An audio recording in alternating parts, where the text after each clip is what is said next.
गुर अमृत की खान, शीश दिया जो गुर मिले। हाँ, कबीर दास ने कितना अच्छा कहा। देखो संत थे भाई, और संत ने तो जो वाणी कह दी मतलब वो ईश्वर की वाणी है। जो उन्होंने कह दिया वो ईश्वर की वाणी समझ लो। क्यों? उनका तो ईश्वर के साथ साक्षात्कार हुआ रहता है। जो संत होते हैं ना, उन्होंने ईश्वर को देखा होता है और उससे बातचीत करते हो। ईश्वर जो सत्ता है ना, ये जो सब सिस्टम है वो उसी ने बनाया हुआ। देखो हम हैं, शरीर है हमारा, ये सारे। अब देखो इतने बच्चे बैठे हुए हैं, जितने भी बच्चे बैठे हुए, किसी दो का चेहरा भी मिल रहा है। जो आइडेंटिकल ट्विन्स होते हैं उनका भी थोड़ा डिफरेंट होता है, इसीलिए उनके माँ बाप उनको पहचान पाते कि नहीं पहचान पाते। हाँ, तो ईश्वर ने देखो अरबों लोग हैं इस संसार में, किन्हीं दो का चेहरा बराबर सेम नहीं है। क्या करिश्मा है ना, ये अलग वो अलग, वो अलग, ये अलग वो अलग, मैं अलग, सब अरबों लोग हैं। ये तो कितने अरब कितने तो ये होता है 100 करोड़ का ही करो तो अरबों लोग हैं। ठीक है, नैति कह रहा है कि एक शक्ल के 7 लोग होते हैं। अच्छा हाँ, तो वो 7 लोग ढूंढना बहुत मुश्किल है ना।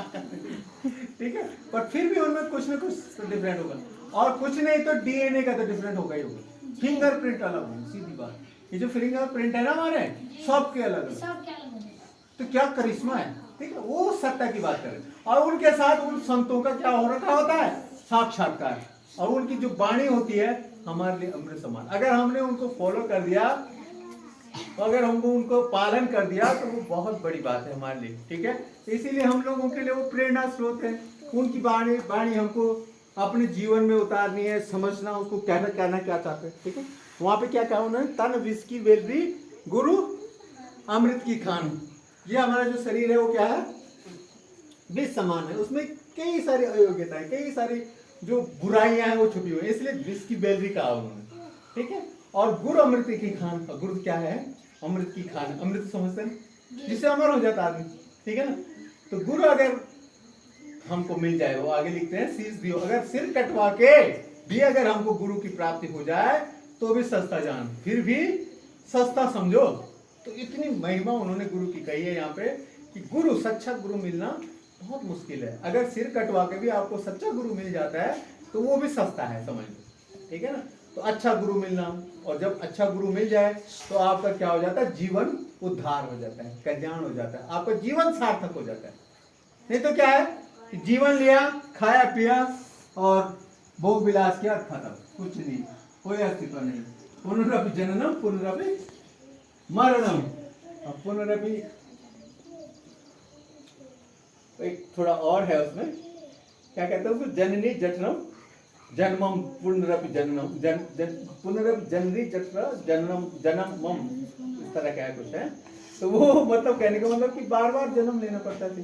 ठीक है, हमारे कौन से मैथोलॉजी के हिसाब से 84 लाख यूनियां होती है, उनमें जन्म बार बार जाना पड़ता है। अगर आपने इसी जन्म में ये जो मानव जीवन है उसमें अच्छे कर्म कर लिए, जैसे कबीरदास ने करे, तुलसीदास ने, और जितने भी संत हुए, जितने भी हुए, कई हुए हैं जिन्होंने पूरा अपना जीवन सफल बनाया और सीधे ईश्वर की प्राप्ति हुई।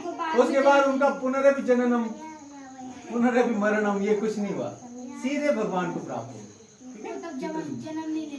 हाँ, जन्म नहीं लेने पड़ता।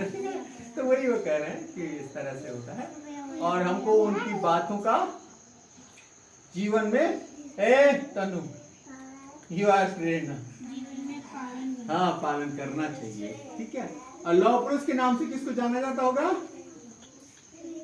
सरदार पटेल हैं, उनको लौह पुरुष के नाम से जाना जाता है। ठीक है, तो ये भी आपको जीके याद रखना, इधर का भी याद रखना, और जीके का बहुत सारा आपको डेली मिलता रहता है, उनको ग्रैस्प करना है। ठीक है, उनको ध्यान में रखना, जीवन में उतारना है।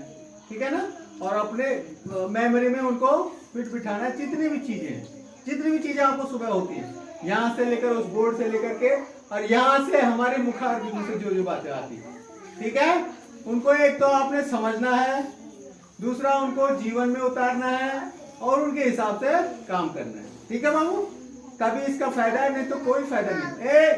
एक बार